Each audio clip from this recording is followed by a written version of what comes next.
So hopefully Mark will engage his one fucking brain cell and maybe half of his moustache and come up with some fucking evidence.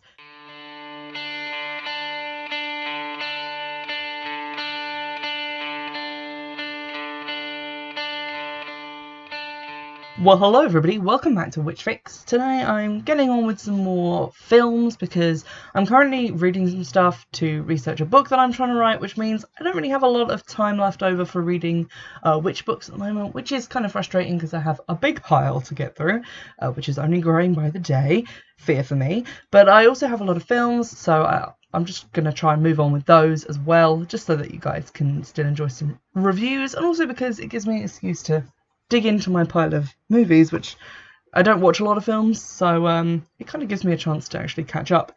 So today I'm going to be looking at Inferno, which is a film from 1980. It is the spiritual successor or thematic sequel to Suspiria from 1977, which we've already looked at. Just like Suspiria, this film was also written and directed by Dario Argento, and is the second in the Three Mothers trilogy. The last film in that is The Mother of Tears, which came out in 2007, so quite a large gap, and I do have that one on DVD, and we'll be looking at it soon enough. We'll be looking today at Inferno. I know literally nothing about it except that it is expensive and hard to find on DVD on eBay, so with that in mind, I found it on YouTube. I do, by the way, if I have watched the film on YouTube or had to try and find it because it's difficult to find on DVD, I do add it to my favourites list for the channel, which I think is public, so if you ever want to go and check out some of the films, like the versions of them that I have seen, just go and check the favourites list over on YouTube, and you'll be able to find any versions that I ended up watching, because these aren't really like new films that still have copies being sold. I don't really see it as like stealing money from the people who made the movies, because they're not really being sold on DVD anymore, so they're really hard to find. So if you can't find it, definitely have a look on YouTube because you will be able to find it. With that said, because it's on YouTube, I'm going to be watching it at my computer, and therefore not really taking notes all the way through the film and then talking about it, which is what I usually do. Instead, I'll be sort of commenting on it in stages, so as we go through, I won't actually have seen the end of the film, and it will kind of be a sort of like a live watch with me, except it won't be live. By the time you hear it, it'll be several months later, but just cling to the illusion, it'll be fun. And without further ado, let's get into the movie. So we open the movie on a close-up of a giant knife, which is always good, and then move to a close-up of a snake keyring, which is alarming, and then to a book called The Three Mothers by E. Varelli, which is written entirely in Latin, and there is a lady reading it and translating it using a dictionary, but you get some voiceover of a guy talking about how he's an alchemist and how he doesn't know what punishment he will face for revealing his secrets and like breaking his vow of silence. Varelli talks about encountering the three mothers and building for them, as he's an architect, 3 buildings or like centres of activity for them in Freiburg, Germany, New York and Rome. The voiceover goes on to say that he basically designed these places as homes, but he didn't realise that they were going to use these as like bases of operations. He then describes the 3 mothers: the Mother of Sighs, who is the eldest and who lives in Freiburg, the Mother of Tears, who is the most beautiful and lives in Rome, and the Mother of Darkness, who is the youngest but cruelest and lives in New York. He then describes them as being incapable of creating life, but then the sentence gets cut off by like loud music and the title card that just says Inferno. And then we jump straight back into the scene with the narrator still talking. I'm not sure if that's just the YouTube version or if that's actually the movie, but it feels like it was edited with a hatchet. So then he starts talking about the 3 keys to discovering the secret of these mothers. The first of which is that the land around their homes, like the places where they are built, will become deathly and plague-ridden due to their influence. The second key is that in the cellar of each house is a picture and the name of the mother in residence. And the third key, he says, is under the soles of your shoes. And like, that's all he says about that. So there's some interesting lore being laid down here, and I can't wait to see if we encounter these mothers individually or if we only meet like the one in New York, because from the card at the beginning of the film, this woman currently reading the book is in New York. I had a minor brainwave just realising how stupid I've been while watching like the next couple of scenes, because when he, like the voiceover guy, talks about the mothers and mentions that the eldest of them lives in Freiburg, that's where Suspiria takes place. So I guess that the the mother of Size, the eldest one, was actually the directress of the dance academy and is therefore already dead. So I'm guessing that this film is going to centre on like the one in New York, and then maybe like Mother of Tears, which is the third film, will centre on the Mother of Tears in Rome. Just nothing really to say about that, except that I'm a dumbass who'd forgotten what city the original film was set in. But there you go. The main character, who Wikipedia informs me is called Rose. The film hasn't actually informed me of that yet, but it just always helps to have a name to refer as them to.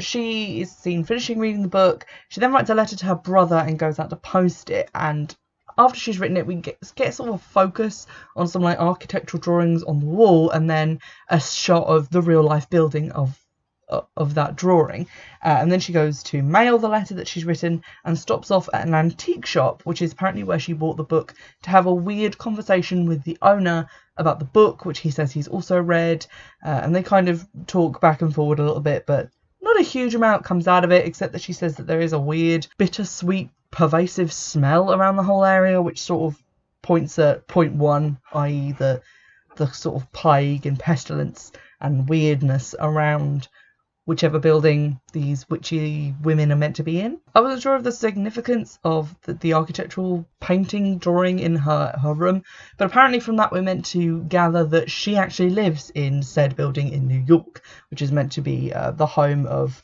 the specific mother who lives there, the Mother of Darkness.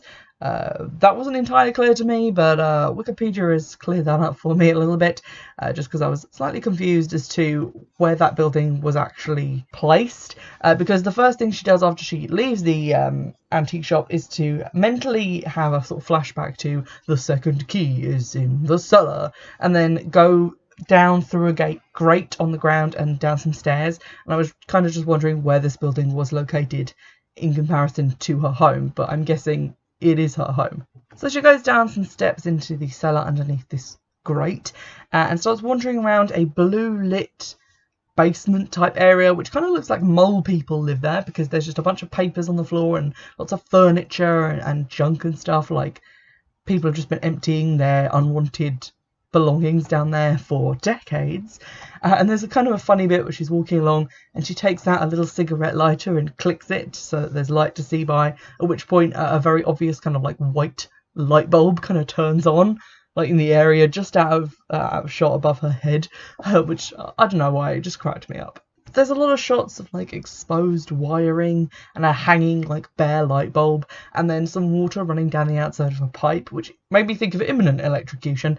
But the camera then follows the trickle of water from the pipe through a kind of runnel that it's carved in the cement floor to literally like a hole that's like big enough to, I guess, drown a small dog in, which has two pipes kind of going into it and is full of kind of greyish blue water, which doesn't look great, and it kind of instantly made me think that something was going to jump out of it. But instead, the snake charm thing falls from the waist of her skirt where it's been hanging and drops into the water. She sticks her hand in to try and like catch it, but doesn't manage to retrieve it. It just kind of sinks without trace. She then turns on a nearby light fixture, which seems to have just like dropped out of the ceiling but somehow still works, and manages to hang it on its kind of tatted frayed wire so it overlooks the hole, so she can get a better look to grab what is definitely her keyring, because it does have keys on it. I just didn't see them before.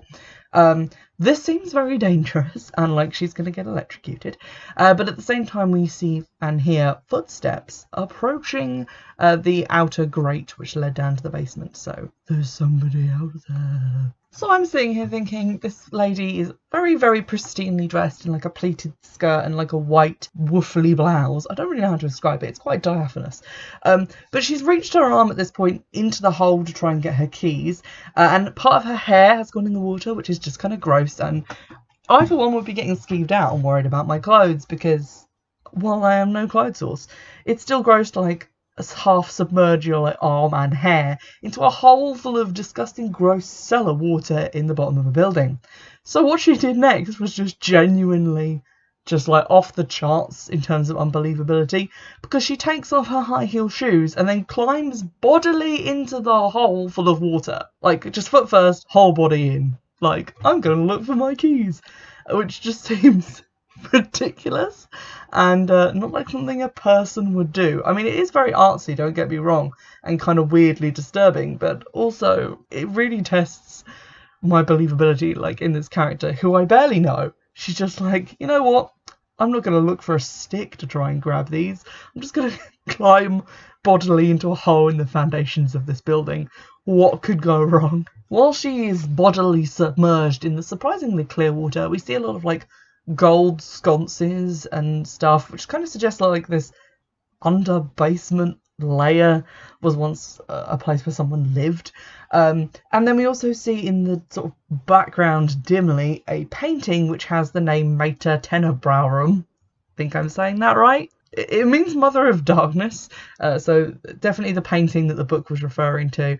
And then unfortunately she dislodges the keys from where they were hanging on a gold wall sconce, and they fall further into the water. So, good job, Rose. She grabs a great big lungful of air from up the top and then dives down to try and get her keys for the second time in the suspiciously clear, weird water.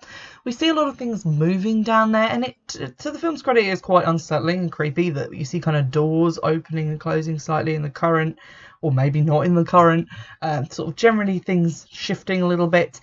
And then as she's like grabbed her keys and is on her way back up, a disgusting like flayed corpse just kind of floats past her, and she appropriately freaks out. Like, not before time too, because like 78 creepy things have happened since she came down here, but definitely the corpse pushed her over the edge. As she's trying to swim upwards, her feet keep touching its like gross eyelidless face, which was horrifying but also cool. And then she like breaks the surface of the water and climbs out, leaves her shoes behind, which, you know, you would, and runs towards the entrance. A gloved hand then picks up her discarded lighter, which she's also abandoned by the hole, and we see her running to like a lift in a kind of black and red, kind of similar style to the building, the dance school in Suspiria. So I'm guessing she's now back inside the building where she lives. She also looks a lot drier. But I guess this is meant to be the same building and not too far away. It's just somehow she's now a lot drier than she was. A door then opens and some light comes out along with some voices. The audio in this, not sure if it's the film itself or the YouTube version, but the speech is really, really quiet and the music is super, super loud. So I'm having some trouble hearing people. But basically, someone says like, oh, she's been snooping around, and they're like, oh, we should keep an eye on her. And she hides from them in a sort of off-side corridor, and the light above her goes out. She then hears a lot of like crashing and banging, and then we see what I think is the cellar again, with a load of beams falling down, and you can still kind of hear water dripping. But it looks like that hole she went down into, what Wikipedia reliably informs me is a ballroom, because of course it is now covered in beams, so I guess she can't get back down there. There's a really loud, like, orchestral booming that accompanies this shot, and then it happens again, and we just switch to a shot of just an amphitheatre at a university, which is not as frightening. It appears that the little amphitheatre thing is like part of some sort of seminar on opera music, and is in Rome. We zoom in on a guy with some very luscious blonde hair and a luscious blonde moustache, who is wearing a tie that seems to have been woven from something. A pretty blonde girl sits down next to him, and he is momentarily distracted by her, before being distracted by the slightly more unusual sight of a girl some ways away from him with slightly more tangled brown hair, not wearing headphones, which the rest of the auditorium is like wearing those really big 1980s headphones to listen to the music. She's not wearing them. Also, she's petting a cat. So he's watching her, and obviously there's something weird going on. He has the letter that Rose sent, so I'm assuming that he is the brother it was addressed to, and on the front it says Mark Elliott, so I guess we know his name is Mark. Oof, there's a lot going on in the scene. Okay, so Mark starts reading the letter, which for some reason is in the voice of the alchemist, who was doing the voiceover for the book. So I assumed that was the alchemist's voice, but apparently he just does all the reading. So he's reading Rose's letter out in his manly voice, which talks about her living in this really old, creepy building. And then when Mark looks up, he finds that the girl is still staring at him. The cat is now also staring at him, so I guess that's creepy. And it keeps kind of like zooming in on her face, and she appears to be like whispering something. Her facial expression is somewhere between, well, hey there, cutie, and I am going to kill you and eat your innards. So there's a lot of complex facial acting going on. Some windows at the top of the classroom burst open and wind starts streaming in. Mark simultaneously looked like he's trying not to shit himself or fall asleep, so I'm guessing something's happening involving witchcraft, but genuinely can't tell what. He then puts the letter away in a very long shot of just a man putting a letter in an envelope, which is quite dull. And then when he looks up again, the girl with the cat is not looking at him. And then when he looks up again, she gone. He then departs the class in a hurry, leaving behind the letter, which the girl next to him, who I think he maybe knew, unclear, she picks it up, and then we see her in the rain in a taxi with the letter. So I guess maybe she's going to go give that to him. But the music over the top of this part is literally... Did you ever play Sonic the Hedgehog 2 for Sega? Like, it is the chemical plant music. Like, very strongly, like, synth music, and it just reminds me of the chemical plant level so much. It's ridiculous, and it's so loud. We then get, like, way too long and too many face shots of just her reacting to her reading the letter, which we still haven't had fully read to us because Mark read, like, one line and then basically spontaneously wanted to shit himself because he saw a woman with a cat. I don't know what to tell you. She then asks the cabbie to take her somewhere else, and that somewhere else is the library. She also comments that there is a strange sweet smell in the taxi, and I'm going to comment on the fact that it doesn't even look like this taxi is driving anywhere. It literally looks like someone is walking around the car, shining a light in it to make you think that they're passing other cars, while like buckets and buckets of like fake rain go over it. It's just a whole very odd scene, which is 200 hours too long. I do really like that when she goes into the library, there's kind of like organ music playing, and like it shows her sort of walking into the end of the aisle, and then the way the camera kind of looks up towards the vaulted ceiling. It all kind of reminds me of kind of shots that you get as someone walks into like a cathedral. So it kind of gives this idea of this place of knowledge being like a place of worship, which is a really cool thing, and I just thought I'd comment on that. Unfortunately, it's kind of ruined by some of the most stilted dialogue I've ever heard, because the music abruptly just cuts off, and the friend of Mark, whose name shall go unrecorded by history apparently, is asked by an old gentleman, like, are you looking for something? And she goes, no. Yes! I am looking for a book called The Three Mothers. Yes! The Three Mothers! And it's like... Alright, love, calm down. And he's like, oh, well, it should be right behind you. And then she turns around and there is the book.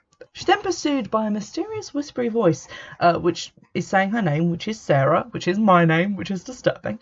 And she goes down a red-lit spiral staircase. A questionable choice. Bottom of the staircase is another, like, labyrinthine maze of hallways and rooms, which...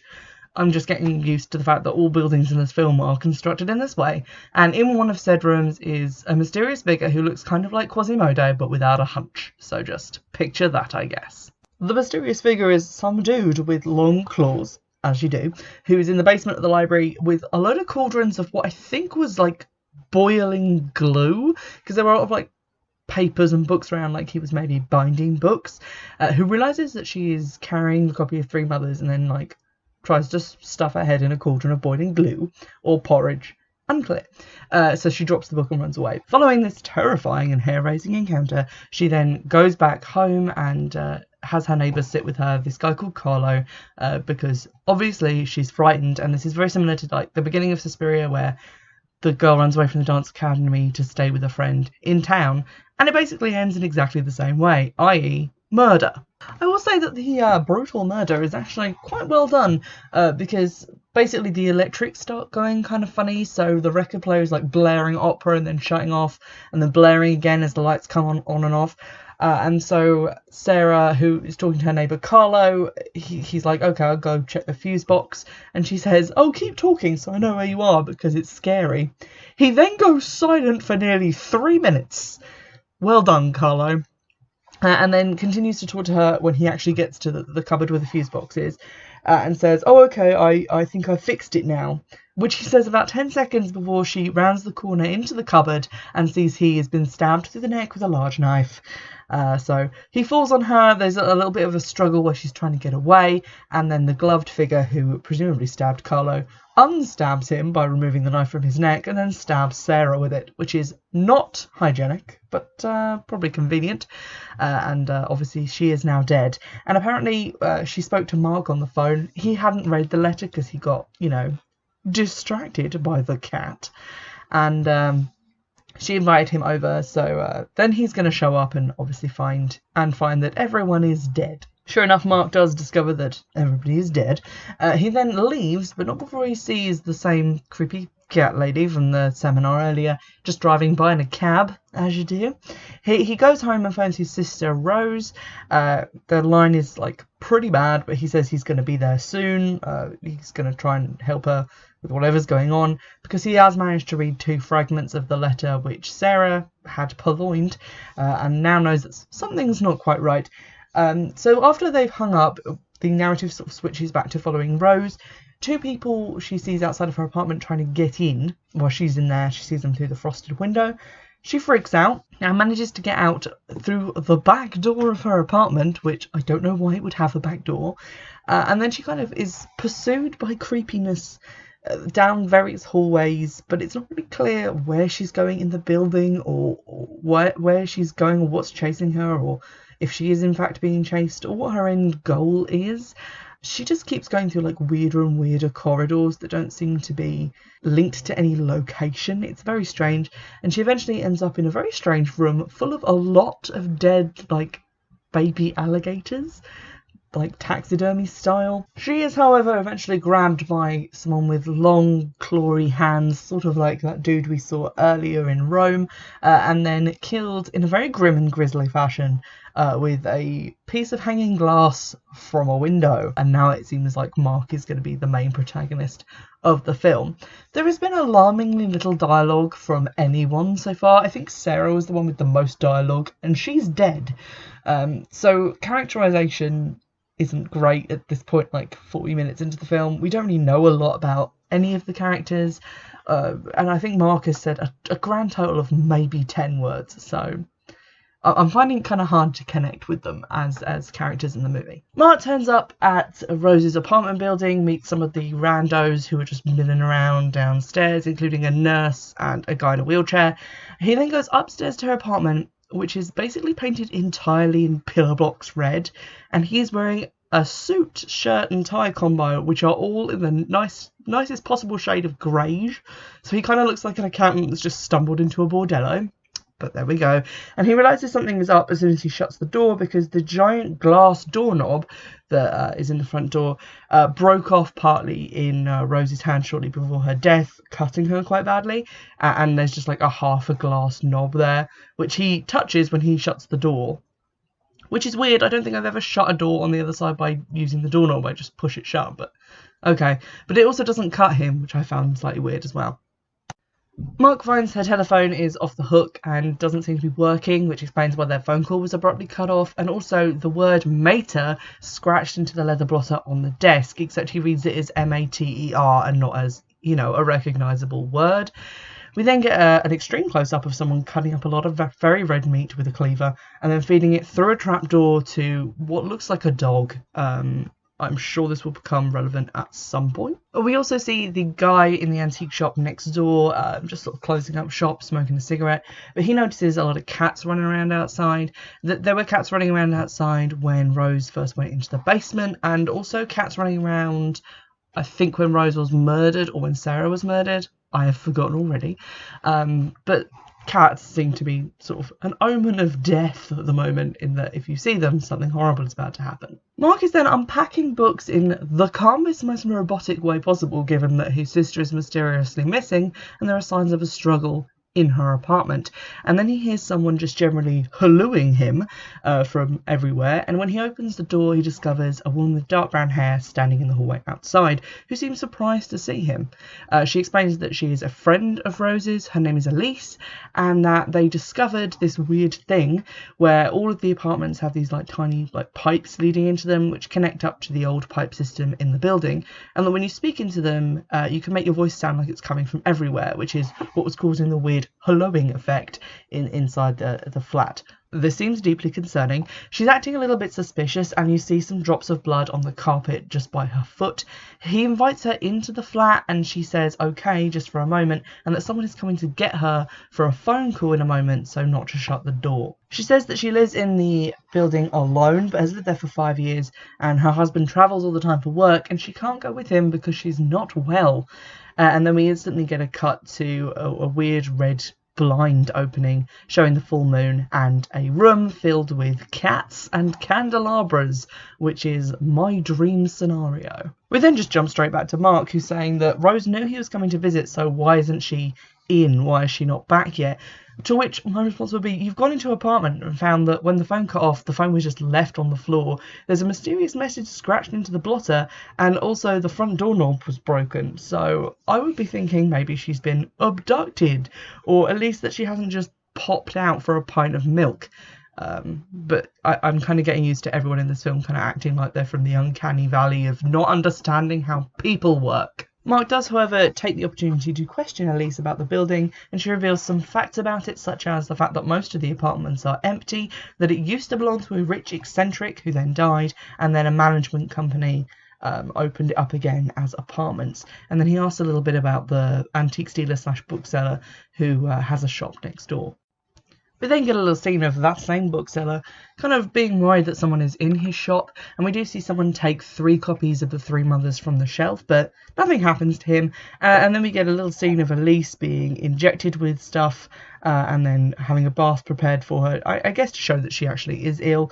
And then she realises that at some point she must have stood in blood because there is blood on her toes. And then we see her, I think the next day, or maybe later that evening, not sure, talking to Mark about it, about how she noticed the blood and that the door handle was broken, and that maybe something has happened to Rose. Elise goes on to explain about the 3 mothers who she says Rose was obsessed with, again saying their names, this time the Latin names which begin with Mater, so hopefully Mark will engage his one fucking brain cell and maybe half of his moustache and come up with some fucking evidence. And then we see, as she's talking about this obsession and how she feels like she's being watched and how something's not quite right, we go into a vent and follow pipes while her voice is still being heard, along with some more incredibly loud music. So that kind of suggests that people are being watched and listened to through the pipe system that she noticed before. A creepy, deafening laugh then really put my laptop speakers in danger, coming back out of the pipes, and Elise jumps up, frightened by this, and says, "Did you hear that?" And Mark's like, "What laugh?" So he's still useless, but probably something bad's going to happen to Elise. And I think we saw earlier like a random like flash of her hanging by the neck, and then also a lizard eating a moth, which seemed weirdly out of place in whatever scene I noticed those in, but now I'm starting to think that they were maybe just predicting her death in another weird kind of artsy move. Mark ignores her being scared and instead focuses on the tiny drops of blood by the door, realising that they are still wet, which I'm not sure they would be if they belonged to Rose, because he had to fly here from Rome. That probably takes enough time for the blood to have dried. But then he sees that it actually goes into a trail of very large and obvious blood drops, which, how did no one not notice? I mean, I know the hallway is basically also red, but they're very dark drops is what I'm saying. He elects to follow the blood trail, and Elise elects to stay in the apartment because she's frightened. So she's probably going to die because, for better or for worse, Mark is our protagonist. Mark finds a spiral staircase leading down into a room full of pipes. As you do. I'm starting to think that I built this house when I was like 5 on The Sims, because it is very weird and none of it makes sense. He also finds a window, which is literally just a window into a tiny cube of blue pulsating light, which is making a noise like wind whooshing.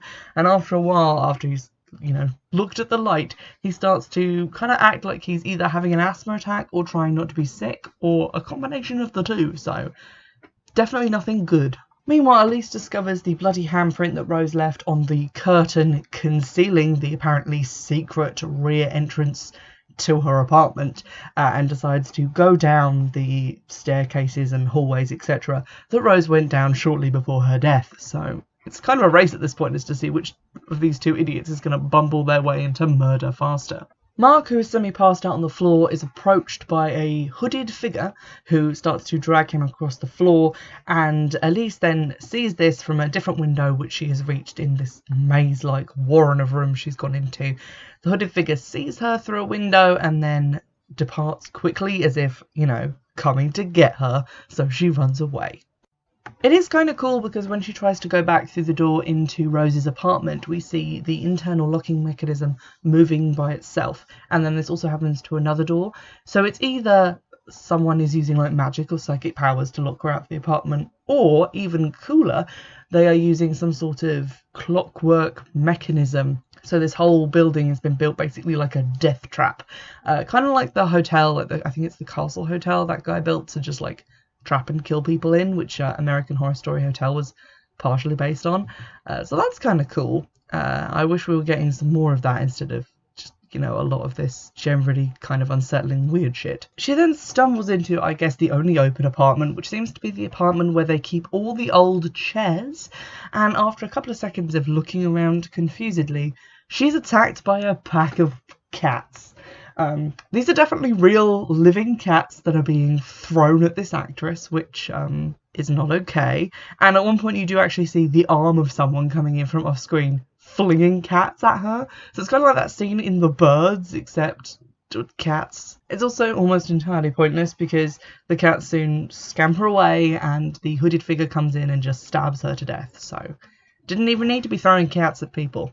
Just stab them. It's fine. So now we're just left with Mark, world's least charismatic man, and I can't wait to see what adventures he gets up to next. Mark staggers through the hallways, having apparently left wherever he was dragged to by the hooded figure, so that renders that kind of pointless. He collapses on the floor and is approached by the two residents we've seen, plus the nurse and the lady at the front desk who gave him the key to the apartment, who was definitely in Suspiria, I think as one of the dance instructors, but there we go. And they say they're going to give him some medicine, give him what looks like a glass of water, but he starts to pass out and then appears to have been moved to another secondary location or tertiary location or whatever location number we're up to now. Mark seems totally unconcerned about the potential drugging, etc., and the events of the previous evening, which I assume he writes off as a dream because he just thanks the front desk lady for her medical assistance and then rushes to catch up with the antique shop owner as he's leaving. The antique shop owner doesn't really give him any information aside from the fact that there is going to be an eclipse of the moon in the coming days and that he should watch it as it could be interesting. The antique shop owner is having problems with cats, like getting into his shop and knocking stuff over and breaking things in general, and he finds a number of them there when he returns, so obviously he hunts them down one by one, and you see him pick up a cat by like the scruff of its neck, which I know is how cats like carry their kittens and stuff, but then like you see him carrying it, the cat is clearly not happy and making a lot of noise, and also like clinging then not to its like the scruff of its neck, but just to like the area around its ears and basically the skin at the top of its head. He then knocks it unconscious and puts it in a bag, which I'm guessing was done with a fake cat, but still the way he's carrying the real cat is horrible. And yeah, this is not a great film for cats. After drowning the bag of cats, which I'm assuming at that point contained no cats, in what looks to be like a park, maybe even Central Park, the guy then instantly falls over into the water and can't get up because of his bad leg, at which point real rats start to swarm all over his body, and we see like fake rats like hanging onto his skin, the real rats crawling around like fake bloody holes in his clothes. It's pretty disturbing, but he keeps shouting things like, "Help! I'm being eaten alive by rats! They're eating me alive!" And then the world's most helpful hot dog vendor comes sprinting across the darkened park because the eclipse is now in full swing, and then helpfully just chops the guy in the neck, so he's no longer being eaten alive by rats. He's just being eaten by rats. He then gets kicked into the kind of sewer pipe thing and then left there for the rats to eat. And then we cut back to the front desk lady and the guy who is administering injections to Elise, or was administering them to Elise because she dead, talking about how he's found a stash of money in her jewellery box, and he seems to be unaware that she is dead. So I'm confused as to who is involved in this, the weirdness, and who is not. Front desk lady says that the guy should call the Countess's husband and say that she left suddenly. The guy seems to be worried about her coming back, so presumably he wasn't involved in her murder. The front desk lady definitely is, because she says that she definitely won't be coming back and that now it's their turn to live it up and they're going to enjoy life instead of, you know, the rich people who suck. So I think she's just fully embraced murderous communism. Anyway, the guy, who is called John, goes upstairs to call the husband. I'm not sure from whose apartment, but I'm going to assume the Countess's.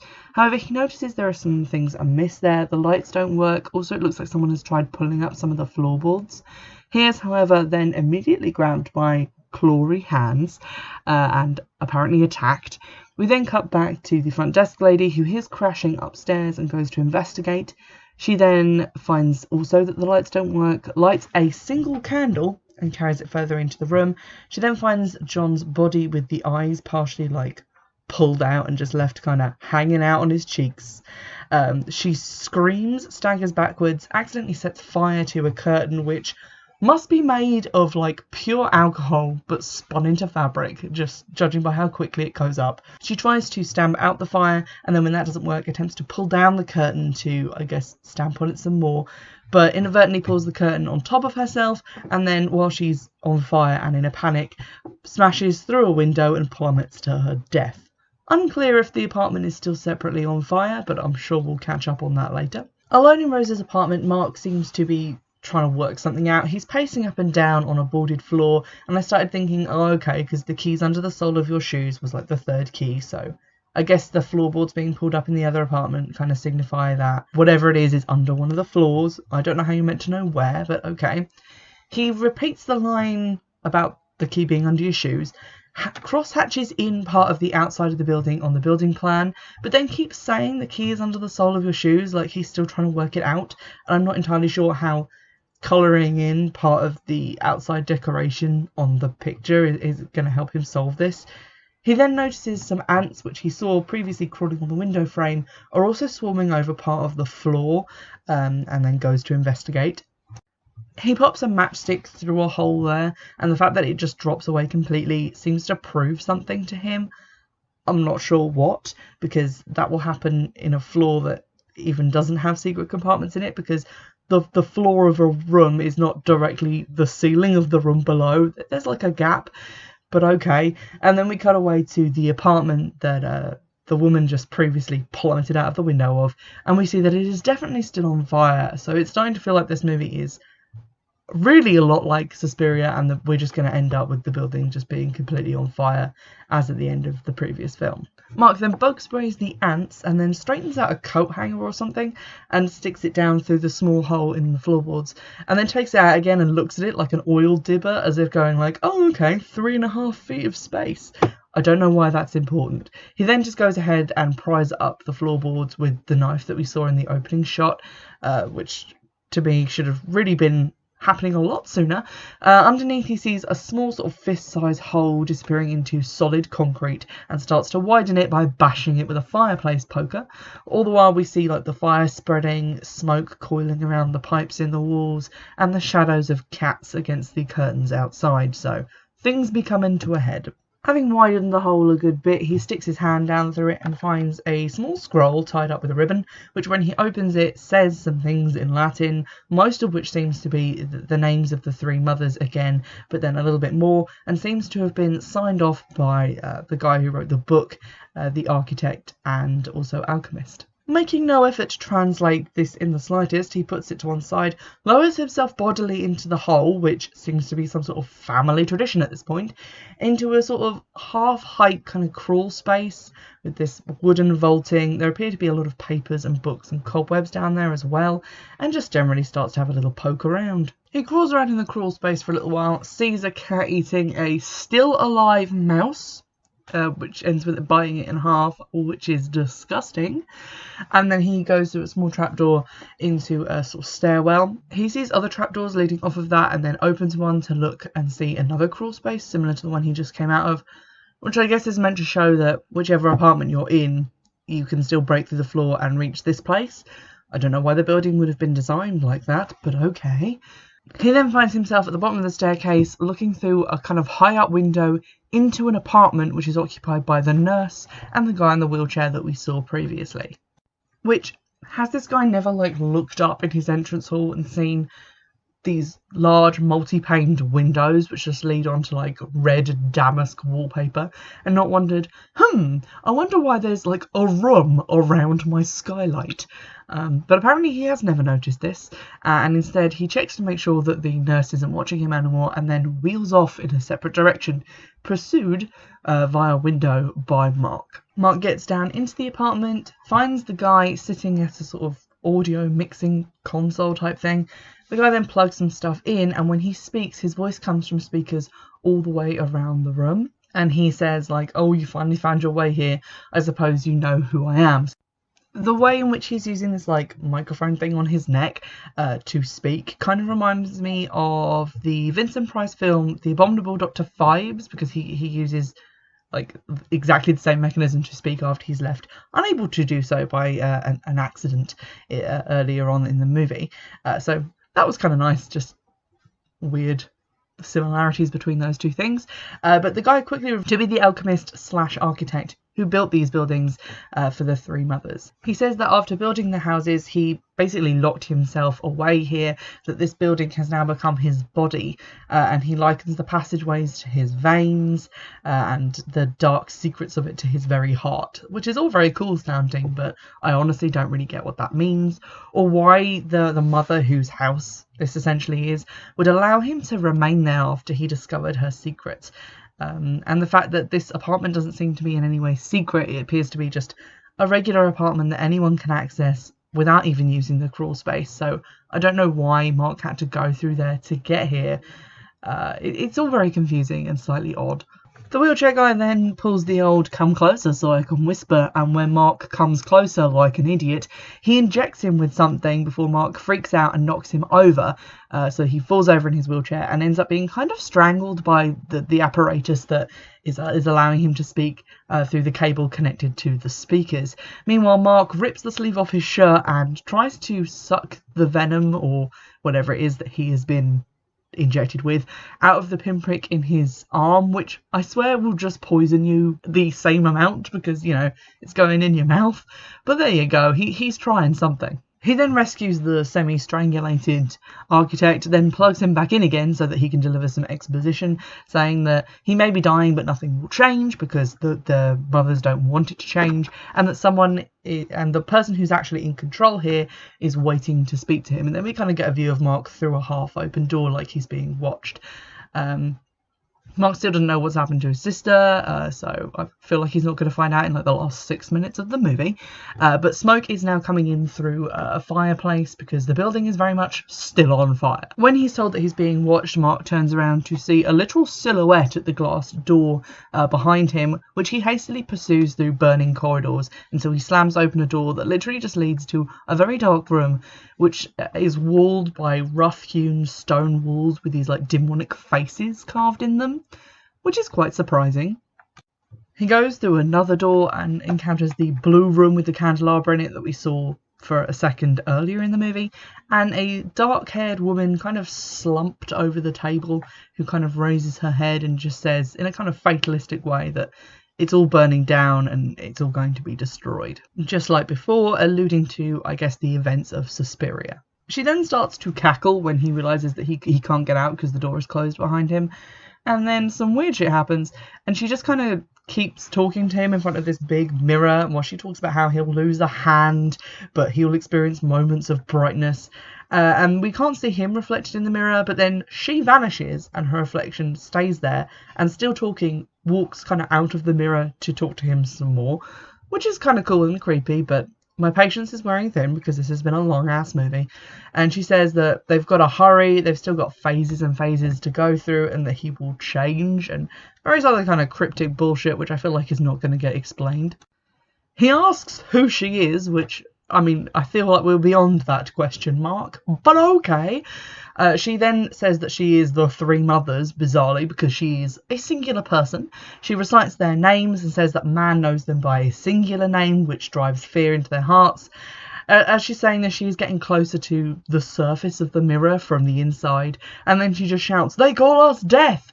and breaks the mirror, at which point she just kind of comes through it as, and I want you to picture this, kind of a Halloween skeleton costume wearing a black robe, which isn't that scary.